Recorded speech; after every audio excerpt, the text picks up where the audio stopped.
Nasa ibabaw man ng halo-halo, flavor ng ice cream, o di kaya ay halaya. Parang walang Pinoy ang di mapapa-ube-bebe sa ube. Pero alam nyo bang all over the world, unti-unti nang nakikilala ang ube?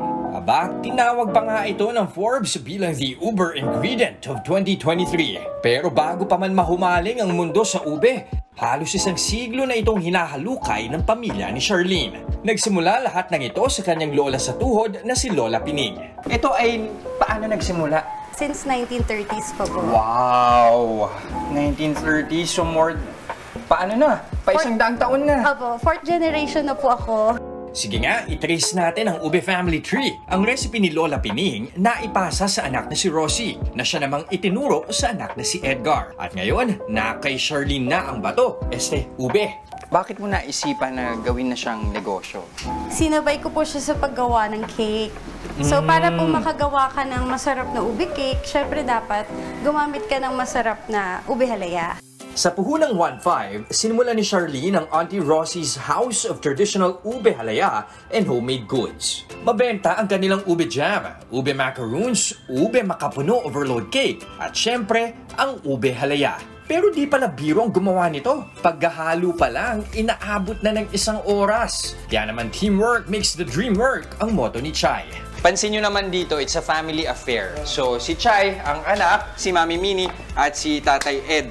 So lahat ito, talagang pinagkakaabalahan ng kanilang pamilya. Pero ang mas nakamamangha, ang suporta ng amang si Ed.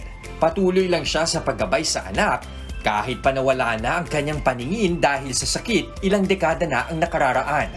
Kayo ba, Tay? Proud na proud kay Chai? Anong pakiramdam nyo, Tay? Anak ko pala ang talaga magpapasikat nito. Yun no? Dati sa mga kamag-anak kaibigan lang. O teka, mag-iisang oras na tayo nagme-mekos-mekos dito mga insan. Di pa rin ba tapos? Pag-aayon dito, iba, kailangan ini-scrape mo siya kasi kung hindi mo siya i-scrape sa yung bottom part nito, magkakaroon ng tutong. Actually, parang magandang biceps na workout, Yeah. Magkakamuscle at magkakamuscle ka dito, kakaganyan. Wait, ito na kumakapal na, Mami, Pwede na ba yan? Hindi pa. Hindi pa yan? Wait, there's okay more. na, tapos na tayo. Sabi nga, mas masarap pag pinaghirapan. Kaya para saan pat matitikman din natin ang sarap ng halaya. Kaya po tayo. Ang ating pinagpawisan, literal. Pinaghirapan. Uy, okay siya Okay din yung texture niya. Mas masarap pala ng ganito kainit. Tsaka, hindi siya yung nagsistick sa labi mo, or sa tongue, or sa ngipin. Diretso siya, makakain mo agad, no? Opo. Very smooth. Ang galing. Kung dati nasa 50 to 100 orders sila in a week, ngayon, pang isang araw lang daw yan nabentahan. Kaya naman sureball na ang kitang 30,000 pesos kada buwan.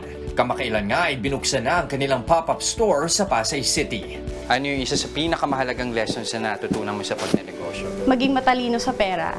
Kasi yung pera po na dumadating sa akin, galing po yun lahat sa negosyo. So kailangan, pinapalaki po natin yung negosyo, pinapaikot dapat natin yung pera natin para mas lalo tayong mag-grow bilang small business. Tsaka maniwala lang sa product mo. Sa Ube Halaya, natagpuan nila Chai ang biyaya, ang kanilang tanging sangkap, pagpapahalaga sa tradisyon ng kanilang pamilya.